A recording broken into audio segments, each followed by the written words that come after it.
नमस्कार विद्यार्थी मित्रों। गुरुबानी इस पहले भाग में हमने देखा था कि सिख धर्म के पहले संस्थापक श्री गुरु नानक देव एक महान संत थे और एक महान कवि थे। उनकी पद काव्य रचना की एक गेय शैली है। इसके विकास का मूल स्रोत लोकगीतों की परंपरा ही माना जा सकता है। हमने देखा था कि विभिन्न शैलियों में और विभिन्न छंदों का प्रयोग उन्होंने अपने काव्य में किया गया है। हमने ये भी देखा था कि संतों की शब्द और दूसरी कृष्ण मुक्तों की परंपरा, ये काव्य में दो परंपराएं मिलती हैं। संत गुरु नानक जी ने अपने पदों में गुरु की महत्ता बताई थी। उन्होंने गुरु की महिमा का वर्णन किया है। कर्म की महानता किस प्रकार होती है, सच्ची शिक्षा आदि विषयों पर उन्होंने अपने विचार व्यक्त किए हैं। मनुष्य के जीवन को उदात्त और चरित्रवान बनाने में गुरु का मार्गदर्शन होता है। मनुष्य के उत्तम कार्य और सच्ची शिक्षा का बहुत बड़ा योगदान रहता है। गुरु द्वारा दिया जाने वाला ज्ञान ही शिष्य की सबसे बड़ी पूंजी होती है, ये हमने देखा था। उन्होंने बाह्याडंबर का डटकर विरोध किया था। पिछले पद में हमने ये देखा था कि गुरु की महत्ता किस प्रकार होती है। यदि कोई व्यक्ति अपने गुरु से लापरवाही करता है और अपने आप को ज्ञानी समझता है तो वो अपने जीवन को व्यर्थ बिताता है। जैसे कि मैंने उस तिल के पेड़ का उदाहरण देखा था कि जो फलता है फूलता है, परंतु उसके जो फल हैं उस फलों में गंदगी भरी होती है। उसी प्रकार मनुष्य भी यदि बाहर से अच्छा दिखाई देता है परंतु उसके मन में दूसरों के बारे में बुरे विचार हो, उसका मन अच्छा न हो, उसके मन में गंदगी भरी हो, तो व्यक्ति अच्छा नहीं होता है। और ऐसे लोगों से दूर रहने के लिए नानक जी ने कहा था।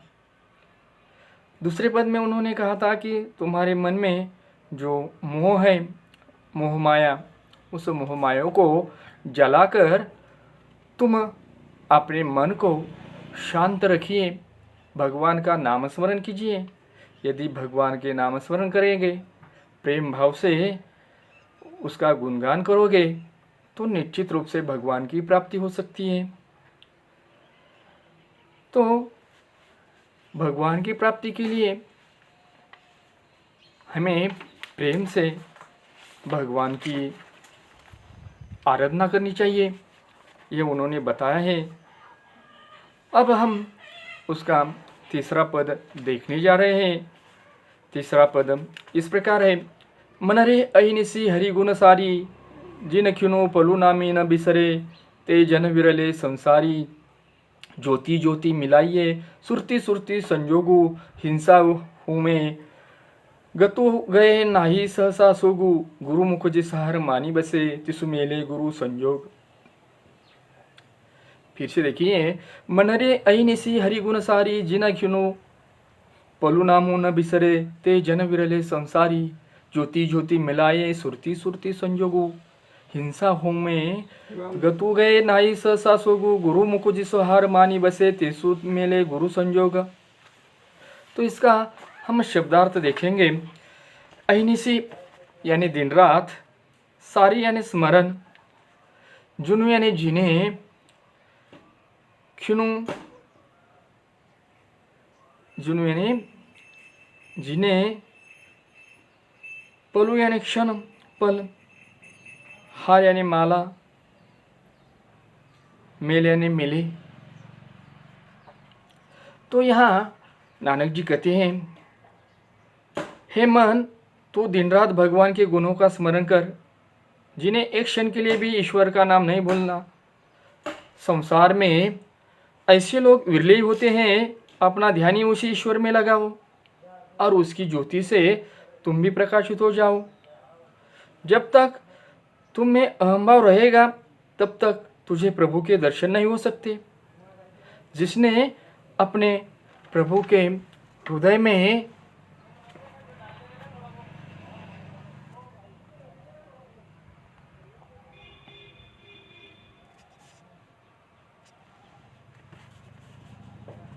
भगवान के नाम की माला पहन ली है, उसे ही प्रभु के दर्शन होते हैं। तो यहाँ गुरु नानक जी अपना मन भगवान का गुणगान या स्मरण करने के लिए दिन रात लगाने के लिए कहते हैं। वे कहते हैं कि संसार में बहुत ही ऐसे थोड़े लोग होते हैं कि वह भगवान का दिन रात ध्यान करते रहते हैं। यदि दिन रात भगवान का नाम स्मरण करोगे, ध्यान करोगे,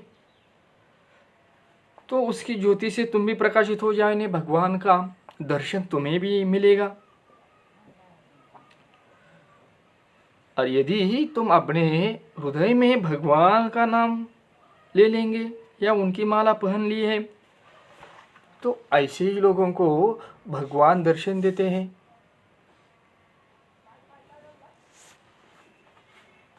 और इसीलिए मन में भगवान की यदि सच्ची लगन हो तभी जाकर भगवान की प्राप्ति होती है।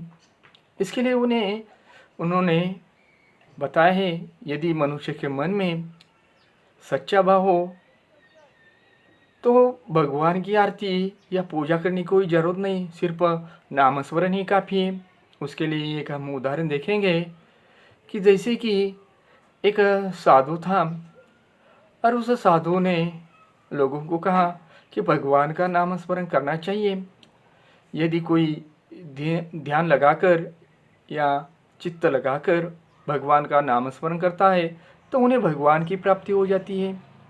तो एक बड़ा व्यापारी था, उस व्यापारी ने उनकी बातें सुनी और एक दिन वह व्यापार के काम किसी दूसरे गांव जा रहा था। बीच में नदी बह रही थी, नदी पार करनी थी, दूसरा कोई भी साधन नहीं था और इसीलिए पानी से गुजर जाना था। और जैसे ही वो पानी के अंदर चला गया है, उन्होंने भगवान का नाम लेना शुरू कर दिया और वो पानी में चलता रहा है। जब पानी उसके गले तक आ गया है तब तक वह भगवान का नाम लेता रहा है और पानी जैसे ही गले के ऊपर चढ़ने लगा है वो घबरा गया है और फिर वापस नदी के किनारे आ गए हैं। फिर वह साधु के पास आ गया और उन्होंने कहा, तुमने तो कहा था कि भगवान का नाम करो करो, भगवान तुम्हारी रक्षा करेंगे। मैंने तो जैसे ही पानी में अंदर जाते समय भगवान का नाम लिया और अंदर चलता ही गया, परंतु गले तक पानी आ गया, भगवान मुझे बचाने के लिए नहीं आ गया। तो साधु ने कहा कि यदि तुम मन लगाकर, चित्त लगाकर एक बार भी भगवान का नाम लेते तो भगवान तुम्हें बचाते और नदी पार कराते, परंतु तुम्हारा भगवान पर विश्वास नहीं था, तुम भगवान का बार बार नाम ले रहे थे। और इसी कारण जब भगवान पर विश्वास नहीं होता है तो भगवान बचाने के लिए कैसे आएंगे। तो इसी प्रकार की ये छोटी सी कहानी हमने देख ली है। अब हम चौथा पद देखेंगे। उस पद में नानक जी कहते हैं, तेरी गति मिति तू ही जानो, क्या को आखी वखाने, तू आपे गुप्ता आपे प्रगटू आपे सब रंग भाने, साधक सिद्धु गुरु वहु चेले खोजत फिरई फरमाने, समय बधु पाई ये भिक्षा तेरे दर्शन कहु कुरवाने, इसी की प्रभु का खेल रचाया गुरुमुख सोभी हुई, नानक शब्द जुग आपे वर्ते दूजा और न कोई। फिर से देखिए, तेरी गति मिति तू ही जानो, क्या को आखी बखाने, तू आपे गुप्ता आपे प्रगटू आपे सब रंग भाने, साधक छिद्द गुरु बहु चेले खोजत फिर ही फरमाने, समही बधु पाही ही भिक्षा तेरे दर्शन कऊ कुरवाने, उसी को प्रभु खेल रचाया गुरुमुख सोभी होई, नानक सब जगु आपे वरते दूजा और न कोई। इस पद में जो कठिन शब्द आ गए हैं उस कठिन शब्द को हम देखेंगे। पहला शब्द है बखाने, यानी बखन करना, वर्णन करना। गुप्ता यानी अप्रगट होना, गुप्त होना। प्रगट यानी प्रत्यक्ष रूप में दिखाई देना। सब यानी अनेक। साधक यानी भक्त। युग यानी युग। आपे यानी आप। तो देखिए, इस पद में संत नानक जी कहते हैं कि हे प्रभु, अपनी शक्ति के सब रहस्यों के केवल तुम ही जानते हो। उन रहस्यों की व्याख्या दूसरा नहीं कर सकता है।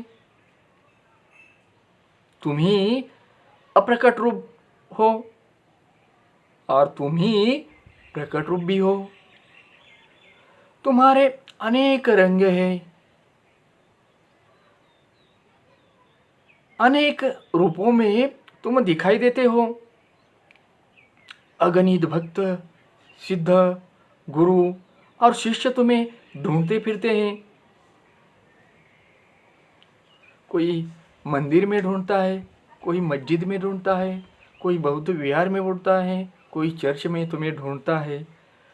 हर एक तुम्हें ढूंढने का प्रयास करता है, परंतु उन्हें ये पता नहीं है कि भगवान यानी ईश्वर साक्षात तुम्हारे हृदय में बैठे हुए हैं।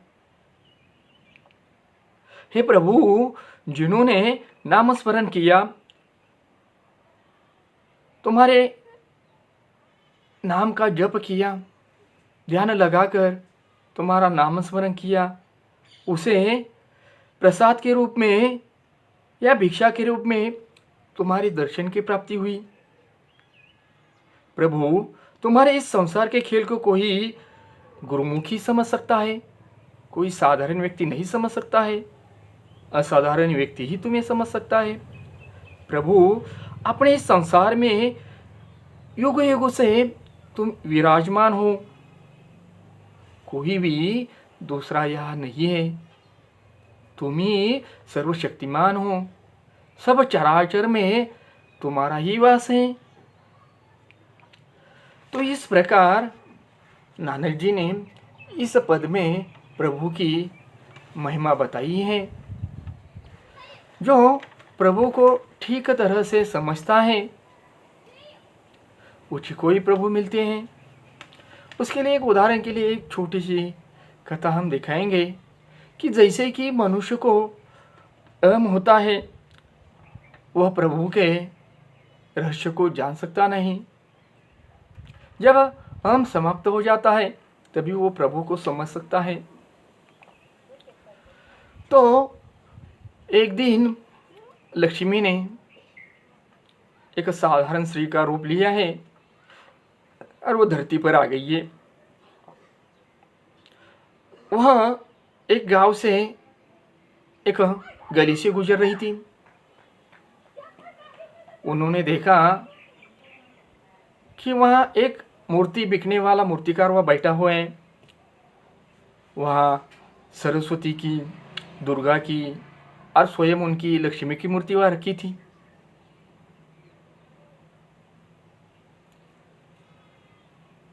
उन्होंने उस मूर्तिकार से पूछा कि उस सरस्वती की मूर्ति की कीमत क्या है। उस मूर्तिकार ने कहा 5 रुपए। लक्ष्मी को मन ही मन लगा कि उसकी इतनी कम कीमत में सरस्वती बेचती है, उसका कोई महत्व ही नहीं कोई रखता।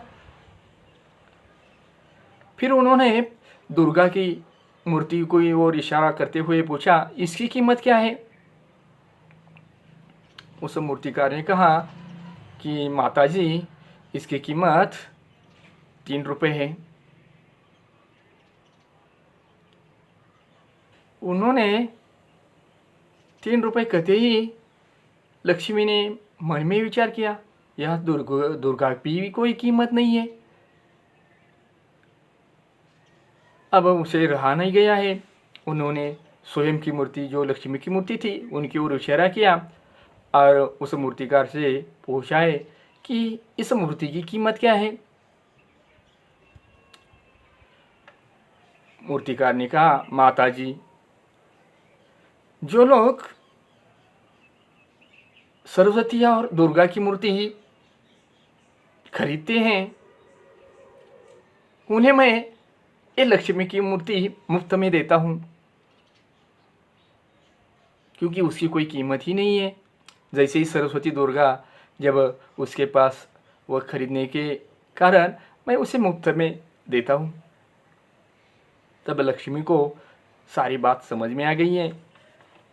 तात्पर्य यह है कि मनुष्य को अपने पर अहम यानी गर्व नहीं होना चाहिए। यदि अपने पर अहम होगा तो भगवान की प्राप्ति उन्हें नहीं हो सकती है। तो हम अब 5वां पद देखने जा रहे हैं।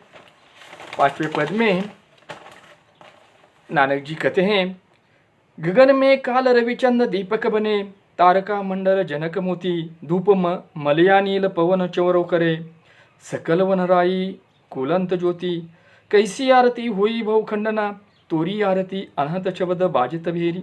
फिर से देखिए, गगन में काल रविचंद दीपक बने, तारका मंडल जनक मोती, धूप मले नील पवन चौरे, करे सकल वनराई कुलंत ज्योति, कैसी आरती हुई भवखंडना, तोरी आरती अनहत शब्द बाजत भेरी।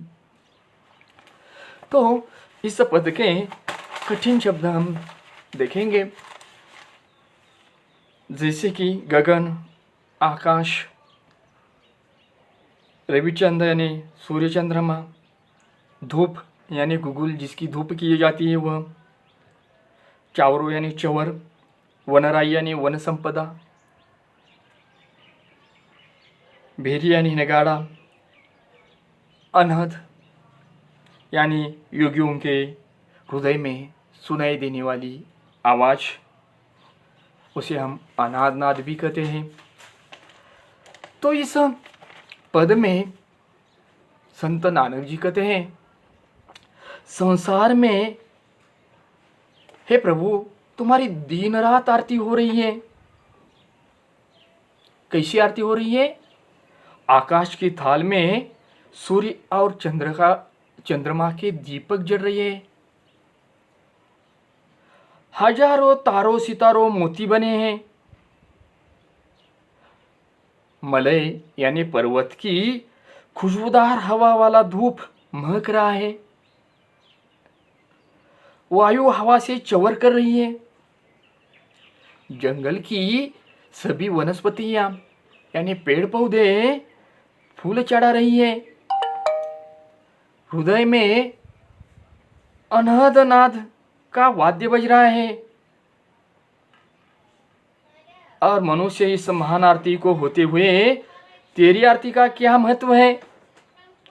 अर्थात भगवान को असली आरती तो मन में उतारी जाती है, श्रद्धा ही भक्ति की सबसे बड़ी भेंट है।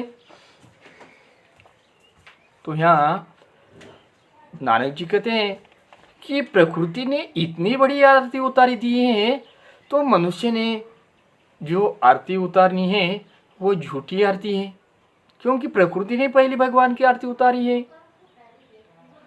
तो मनुष्य जो आरती उतारता है, भगवान के लिए जो प्रसाद चढ़ाता है, वो पहला जो, जैसे कि उदाहरण के रूप में हम देखेंगे कि खीर बनाने के लिए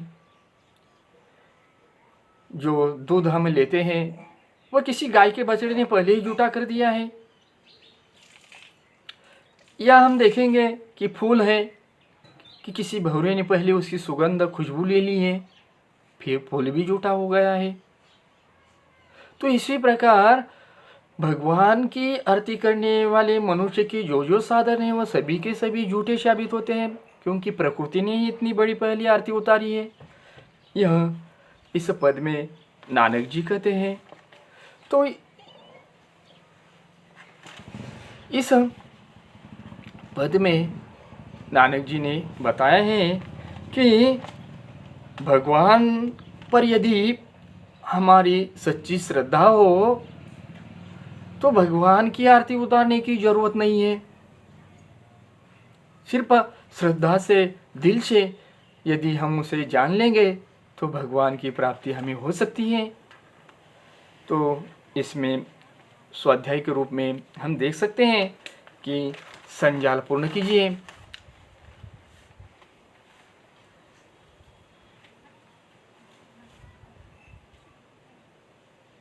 प्रभु के, परमात्मा के साथ मिलने का अवसर ऐसे प्राप्त होता है।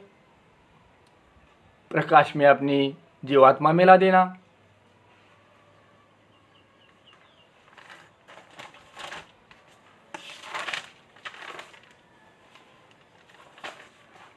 मनुष्य के हृदय की और ध्यान की बातों को दोहराना, अहम को दूर करना, अपनी सूझ मिला देना। तो हम दूसरा सवाल ये भी पूछ सकते हैं, कृति पूर्ण कीजिए। प्रभु के खोज में फिरते हैं। कौन फिरते हैं? सिद्ध गुरु, भक्त प्रभु की खोज में फिरते हैं। तो आकलन में हम दूसरी कृति भी देख सकते हैं कि संजाल पूर्ण कीजिए। नाम स्तुति के लिए यह आवश्यक है, मोह जला के कलम बनाओ, अक्ल की श्रेणी के कागज बनाओ, मन को लेखक बनाओ। तो शब्द संपदा में हम देख सकते हैं कि आए हुए शब्दों को प्रयुक्त शब्द लिखिए, जैसे कि दया, दयालु, दान, दानी, गुण, गुणी, अंतर, आंतरिक।